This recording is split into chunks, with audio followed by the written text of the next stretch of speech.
Fala galera, professor Eduardo Galvez na área. Vem cá, sem sombra de dúvidas, um dos assuntos relacionados à biologia de maior complexidade, e na verdade eu não entendo por que entre os alunos é a histologia animal barra a histologia humana. Eu não sei qual é o defeito, na verdade eu acredito que esse defeito é até um pouco nosso, dos professores, que faz com que os alunos não entendam essa matéria. Então eu preparei essa videoaula para vocês, que é uma videoaula super tranquila, e eu vou passar por todos os tecidos, e vocês vão sair daqui, eu tenho certeza absoluta, entendendo toda a histologia e prontos para acertar qualquer tipo de questão relacionada a isso. Primeiro vamos entender o que é um tecido e quais são os tecidos. Queridos, nós temos o tecido como um grupo de células que se organizam para desempenhar uma determinada função específica. Então não adianta ser pluricelular para ser considerado alguém que tenha tecido. Vou te dar um exemplo. As algas. As algas são seres fotossintetizantes, ou seja, autotróficos, que são pluricelulares em seus três grandes grupos, que são as clorófitas, feófitas e as rodófitas, mas elas não são tecidos, tirando, obviamente, as algas unicelulares. Nós temos dentro do reino animal um animal que são os poríferos, que também não tem tecido. Então, para ser um tecido, a gente já começa falando nesse sentido. Tem que ter um grupo de células e elas precisam, em conjunto, desempenhar uma determinada função específica, ok? Partindo disso, quais são os tecidos animais? Galera, cuidado. Nós temos apenas 4 tecidos básicos, e são eles o tecido epitelial, o tecido conjuntivo, o tecido muscular e o tecido nervoso, ok? Vou falar de novo, bem devagar. Anota isso. Tecido epitelial, conjuntivo, muscular e nervoso. Galvez, mas cadê o tecido cartilaginoso, o adiposo, o sanguíneo? Calma, galera, vamos devagarinho. De novo, o tecido epitelial, ele é autônomo, vai se dividir em secreção e revestimento. O tecido conjuntivo, ele tem 5 subdivisões, que são o próprio conjuntivo em si, que é o nosso tecido de preenchimento, também aglomera várias células de defesa, responsável pela regeneração tecidual. Ele tem o tecido cartilaginoso, o tecido ósseo, o tecido sanguíneo ou hematopoético e o tecido adiposo. Então olha que bacana, o epitelial é autônomo, o conjuntivo não. O conjuntivo ele se divide em 5 tecidos, legal? Depois eu tenho o tecido muscular e o tecido nervoso, também tecidos autônomos. O que a gente vai fazer? Dá uma olhadinha no quadro que eu vou mostrar para vocês as características gerais de cada um desses tecidos. Partiu? Bora! Pessoal, então como eu falei com vocês, o tecido epitelial ele vai se dividir entre tecido epitelial de revestimento e tecido epitelial de secreção. O primeiro é o de revestimento e fiquem atentos no seguinte detalhe. O tecido epitelial ele vai ser classificado de acordo com 2 critérios. O primeiro critério, sem sombra de dúvidas, é o formato das suas células, legal? E dentro do formato dessas células eu classifico o tecido epitelial em tecido epitelial pavimentoso, tecido epitelial cúbico e tecido epitelial cilíndrico, também chamado de prismático ou colunar, coisa que você observa aqui.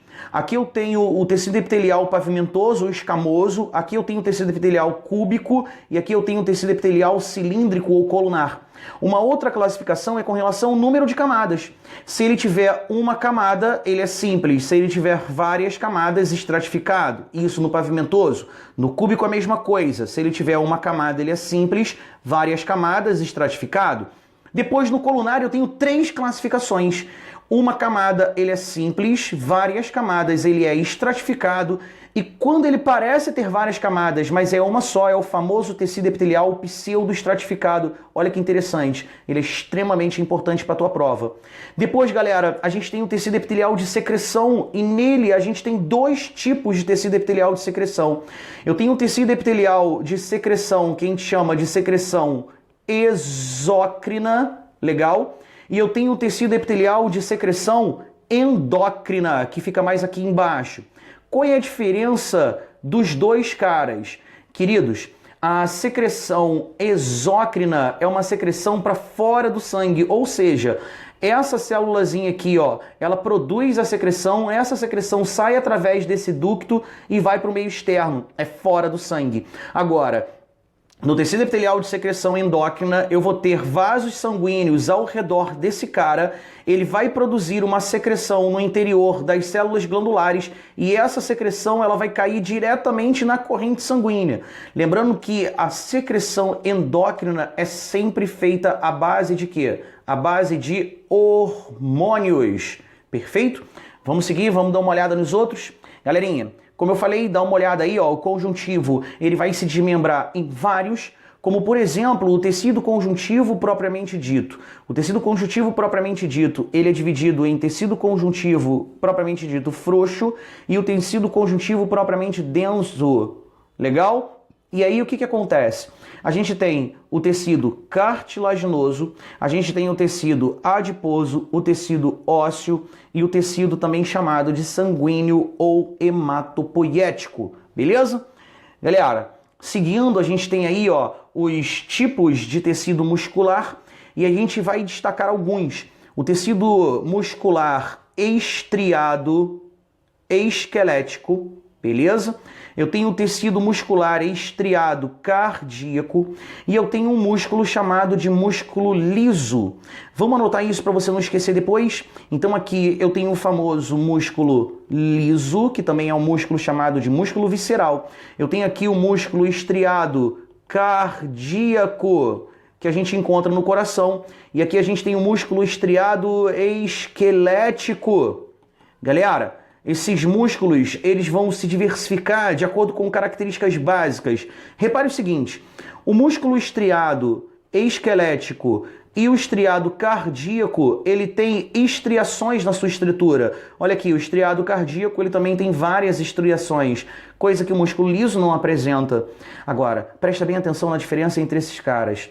O músculo estriado esquelético, ele vai ter os núcleos sempre na periferia da célula, enquanto que o estriado cardíaco, ele vai apresentar os seus núcleos no meio da célula. Uma outra característica primordial de diferenciação entre eles é que no estriado esquelético eu não tenho ramificações nas células. A célula muscular ela é única, ela não se ramifica, enquanto que as células musculares estriadas cardíacas elas têm várias ramificações. Isso é característica do nosso coração. Show? E aí, por fim, a gente tem o tecido nervoso. Muita gente confunde e acha que o tecido nervoso é feito só de neurônio. E na verdade não. A gente tem os neurônios com as suas características básicas que vão ser quais? Aqui a gente tem o que a gente chama de corpo celular do neurônio, beleza? Depois a gente tem o quê? A gente tem o famoso axônio, que é o principal prolongamento desse neurônio. E eu tenho aqui um outro tipo de estrutura que são os dendritos. Esses dendritos, eles servem para quê? Os dendritos, pessoal, eles servem basicamente para captar impulsos elétricos. Então os dendritos, eles captam os impulsos, beleza? Esses impulsos, eles são passados para o corpo celular e o corpo celular, ele transmite esses impulsos ao longo do axônio, que é essa maior terminação aqui do neurônio, que serve justamente para levar esse impulso nervoso para quê? Para as células adjacentes. Duas características elas vão se ressaltar aqui, como por exemplo o nódulo de Ranvier e a bainha de mielina. Essa bainha de mielina ela é rica em um lipídio chamado mielina e serve como um isolante elétrico desse meu neurônio. Galera, esse isolante elétrico ele é extremamente importante, por quê? Porque ele faz com que o impulso nervoso seja muito mais rápido. E aí, pessoal, para a gente finalizar, eu tenho as famosas células da glia, mostrando para vocês mais uma vez que tecido nervoso ele não é só neurônio. As células da glia ou neuróglia, elas servem para dar suporte ao neurônio. Como, por exemplo, o oligodendrócito, que produz a bainha de mielina. Olha aqui mais uma vez, a bainha de mielina.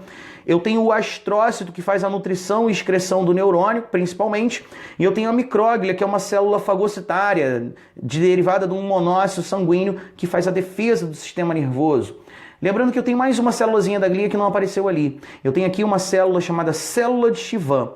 A diferença da célula de Schwann para o oligodendrócito é que o oligodendrócito ele produz a bainha de mielina no SNC, que é o nosso sistema nervoso central, enquanto que a célula de Schwann produz a bainha de mielina no SNP, que é o nosso sistema nervoso periférico. Beleza?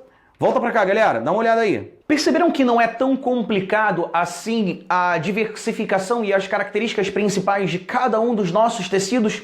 Vamos fazer uma última revisão. Tecido epitelial, secreção e revestimento. Tecido conjuntivo, que se subdivide em TCPD, ósseo, cartilaginoso, adiposo ou sanguíneo, hematopoético. O muscular, que a gente tem o estriado esquelético, estriado cardíaco, músculo liso. E o tecido nervoso, que a gente viu que não é composto só de neurônios. Tem também as famosas células da glia ou células gliais. Galera, espero que vocês tenham gostado. Grande abraço e até a próxima.